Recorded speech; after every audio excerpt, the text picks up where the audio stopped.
welcome back to my show. As I promised you guys yesterday, this week is also having many amazing authors. Today we have Miss Adele Griffin with us today. She is a middle grade author and a YA author, but I'm not going to do her introduction for you guys. She's going to be introducing herself. So, hi Adele, how are you today? I'm good. Thank you for that introduction. I'm excited to talk about my middle grade novels on your podcast. I'm so happy that you could make it here today. I'm happy to be here. This is fun. So please go ahead and introduce yourself and maybe tell us a little bit about your latest middle grade novel. Sure, I would love to. My name is Adele Griffin. I have been a career writer my whole adult life, writing middle grade and young adult novels, but I started as an editor and an editorial assistant in New York City. That was my first job out of college. I went to New York City from Philadelphia, Pennsylvania, and I worked for Macmillan Children's Books, where I read a lot of kids' books. I really just wanted to work there because it was only 7 blocks away from the apartment that I found. And so I thought, well, I think I'm so new to this city. I want to make sure I know where my job is and I can see that it is close to where I work. So I interviewed for this job in children's books, not thinking that I would become an editor, not even thinking that I would become an author, just thinking that I needed to make some money so that I could live in the city, so that I could figure out what I wanted to be. So I got the job. That was very lucky because my first boss was a really nice mentoring woman, and the entire department was actually really great. And I got to learn a lot about how to make a book. So for me, one of the most interesting parts of the job was that I was always writing reader reports. I was reading a lot of books. A lot of people submit books to publishing houses hoping to be published. And in that time, I would just write up they called it a one sheet, just to tell my boss what this book is about, if I liked it or not. And then if I did like it, I'd put it in her inbox for her to give it another read, or I'd ask another editorial assistant. And in doing that, I started to develop a real interest in writing my own stories. And so I'd go home from work and I would work on my own books. I in particular began to think about a middle grade about my father had been in the Army, and we were stationed in Panama on the Panama Canal Zone when I was about 11 years old.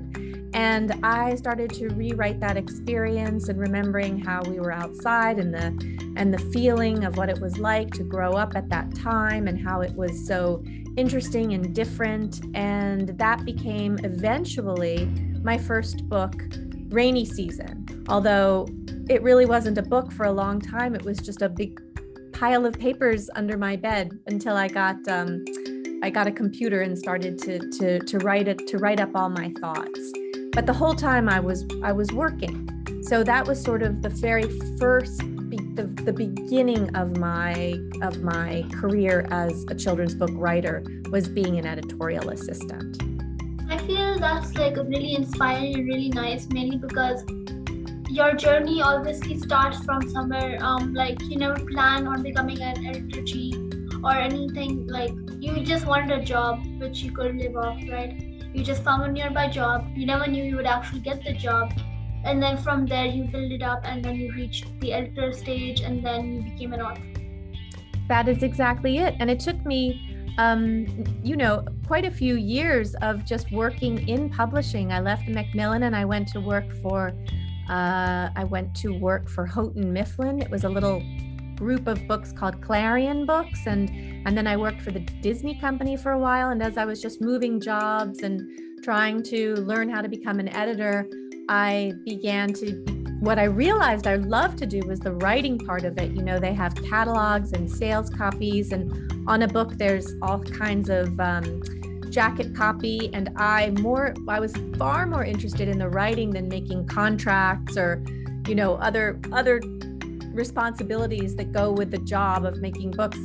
especially in children's books where there's picture books and chapter books and middle grade. And I just really enjoyed middle grade, and I really enjoyed the writing part of it. And I started to hone in on what I liked, but I can't say that I knew in 6 months or even a year or even 2 years what I was going to be. You know, I think that in some ways just living in a big city was very inspiring for me, because the city was teaching me just how to be a person, you know, how to live in a city, how to pay rent, how to pay my electric bill, how to remember, you know, how to learn the subway, all kinds of different things that was happening to me. And as I was learning to become an adult, I think it was also very relaxing. I was still a very young adult. I enjoyed writing about how it had been to be a younger person. So that for me was a nice balance. Yeah, I feel like you will always be inspired from your daily life or real life for a book. So let me ask you this question, which is that have there been any elements in your life which you have used or drawn in from and used in any of your middle books or YA books or any of your books? Oh, I love that question, because yes, I have a couple of different answers for that. The first is that I lived in so many different places growing up. When I count back, I attended 13 different schools before I was 14 years old. So sometimes that was 2 years at one school and then 2 schools in 1 year. And I jumped around a lot because of my dad's job.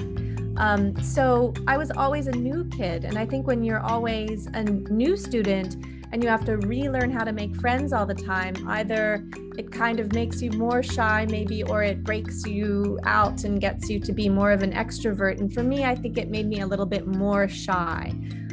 So I was always very happy to live in the libraries, you know, not live in the libraries, but always be in the library and check out books and have a life in my head that was, I guess, more comforting.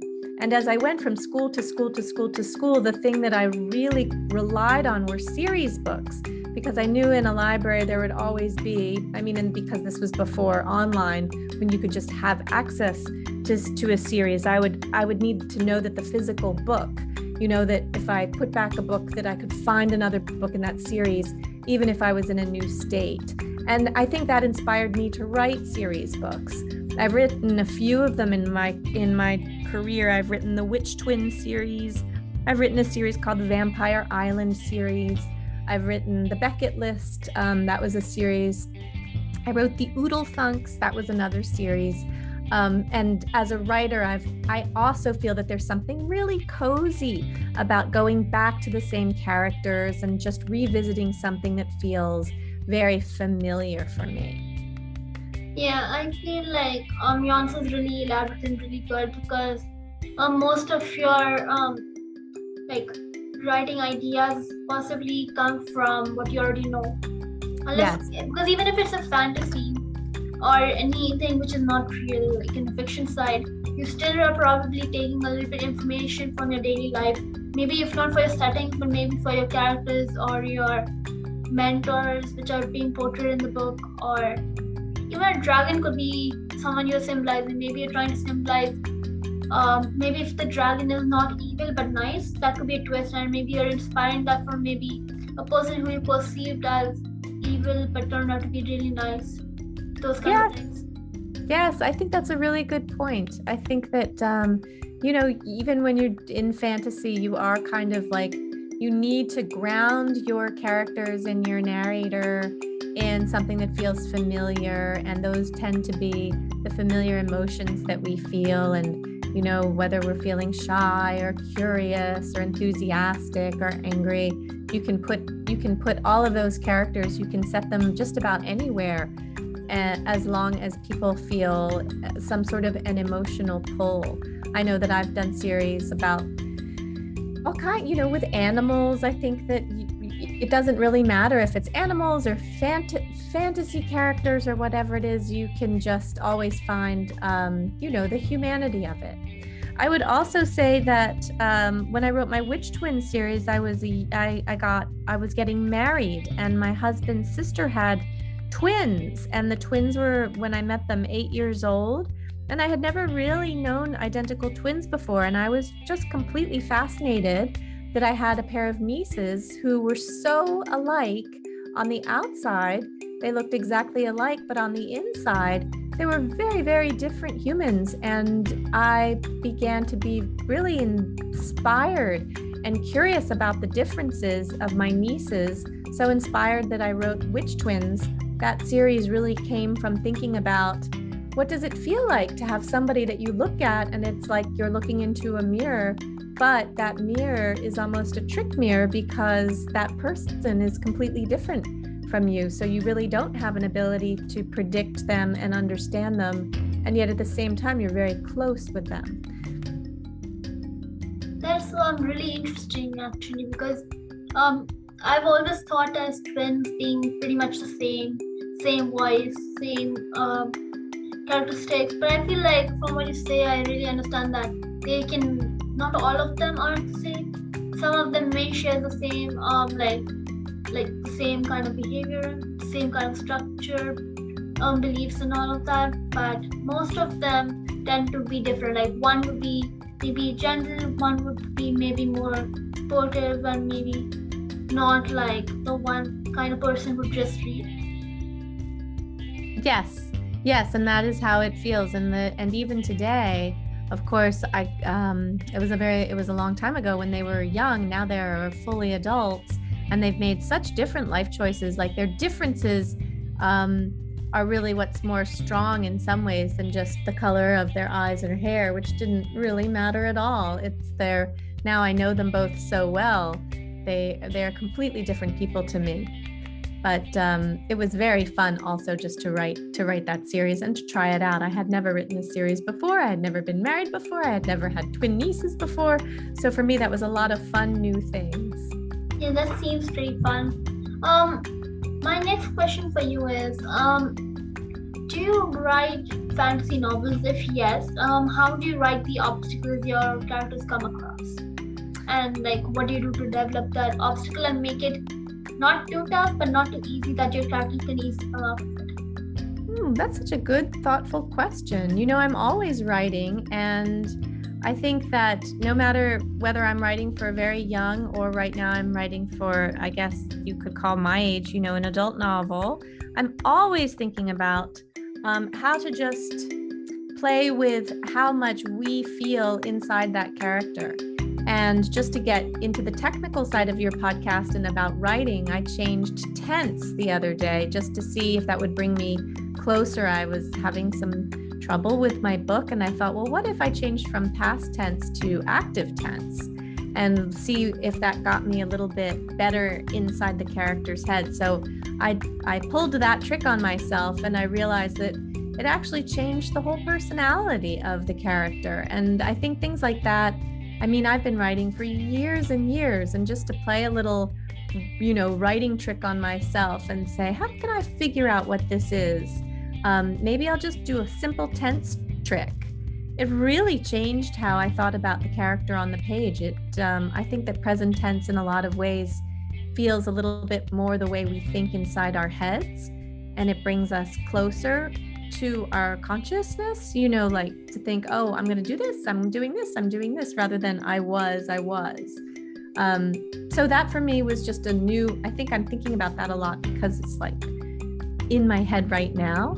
But in terms of obstacles, I think this is almost like a lifelong writing issue, not an issue, but just sort of like, a thing that I play with. What is the obstacle? Does this obstacle, do we care? Why do we care if we're caring? And, why are we caring now? To just sort of put a problem through its paces. Would other people care? Do the friends care? The why of the book.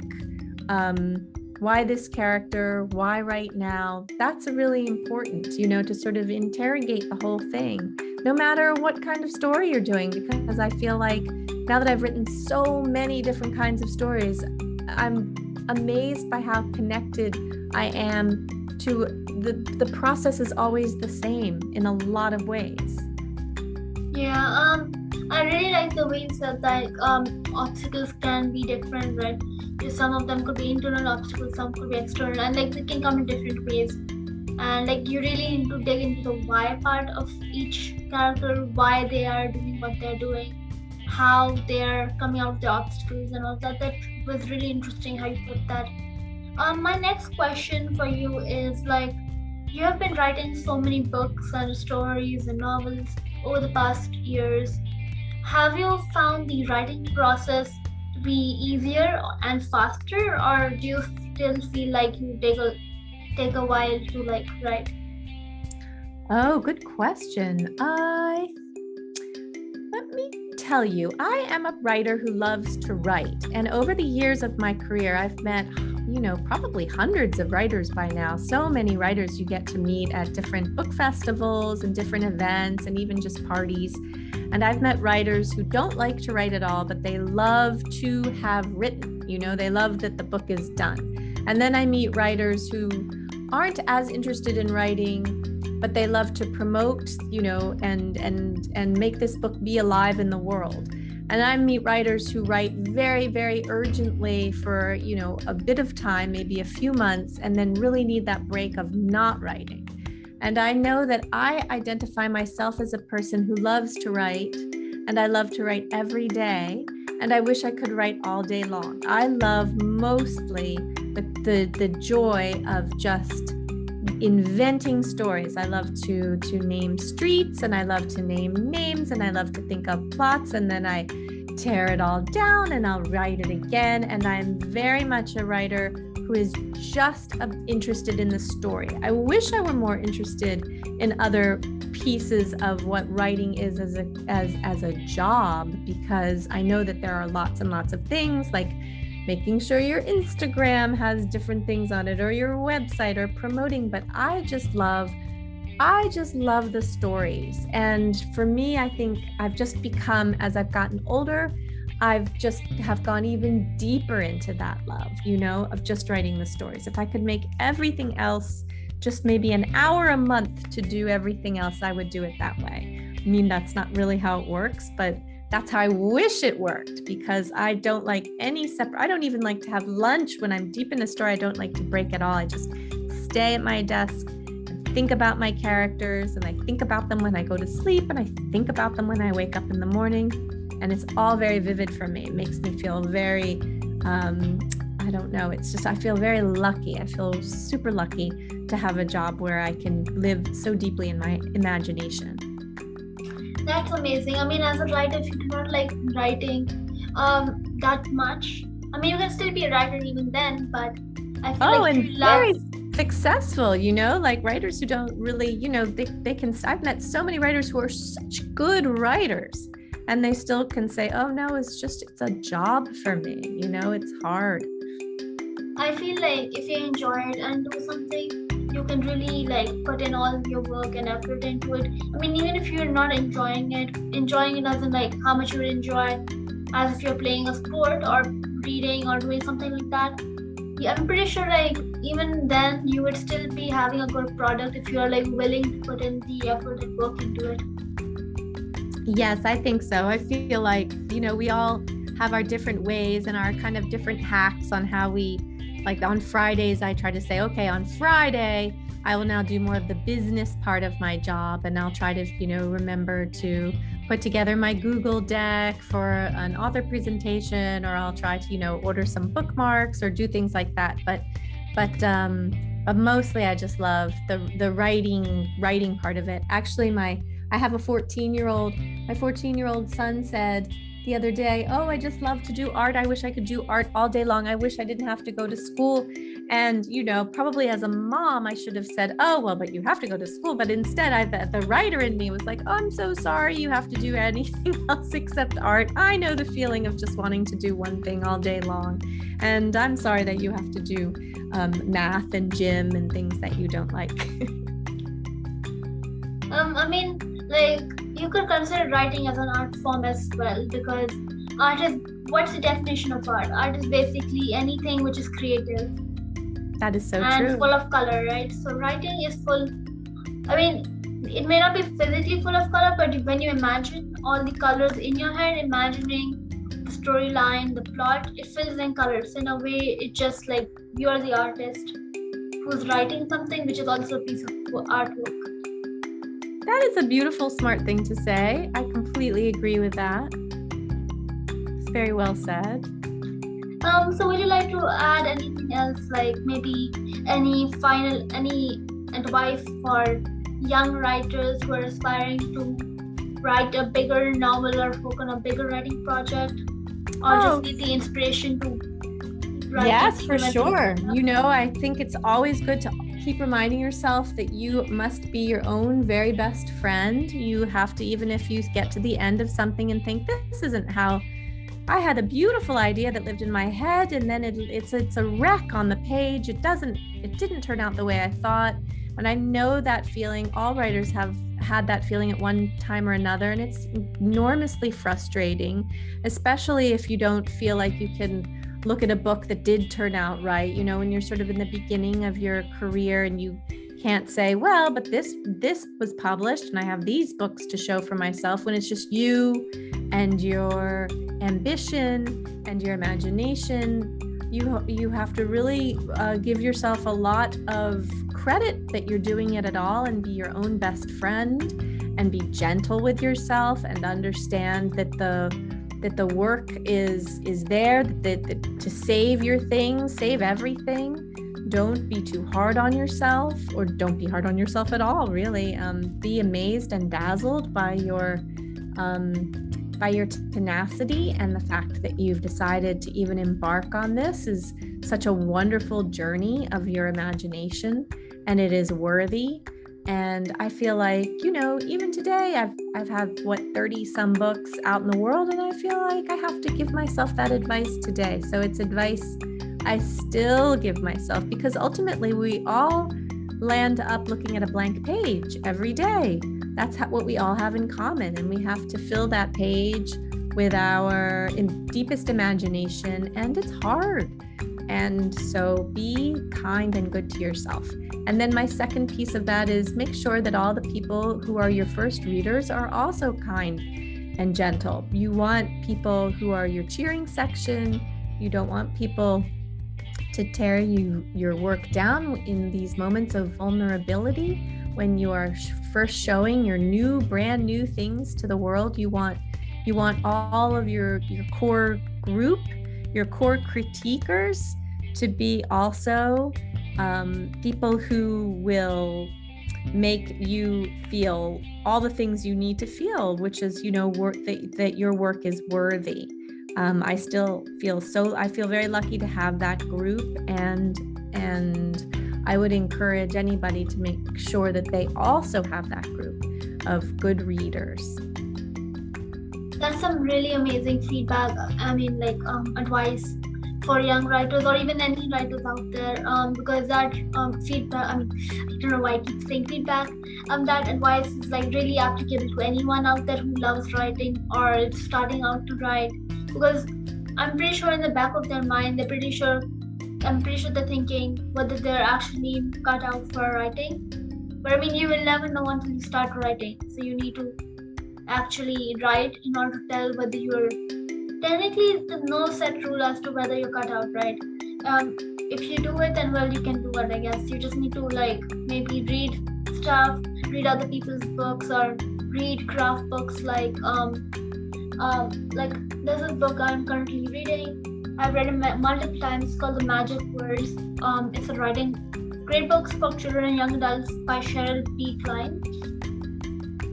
Oh, very interesting. Yeah, and Magic Words. I'm writing that down. I'm always love to study writing. No matter how old I get, I like to feel the curiosity of being a student of writing. Yeah, I did a book talk on this yesterday. So anyone listening to this episode right now, feel free to check out that episode. I did that episode yesterday, just in case you want to check it out. Anyways, thank you so much for being here with us today. Thank you so much for inviting me to your podcast. I'm so impressed that you have a podcast, and I think it's so cool and inspiring, and I'm honored to have been picked to be a guest. Thank you. I hope you have a wonderful day, everyone, and even you. Everyone, stay tuned for new episodes every Sunday. But this week you'll be seeing an episode from me on Tuesday as well as Thursday. Anyways, guys, keep reading, keep writing, and have a fun day.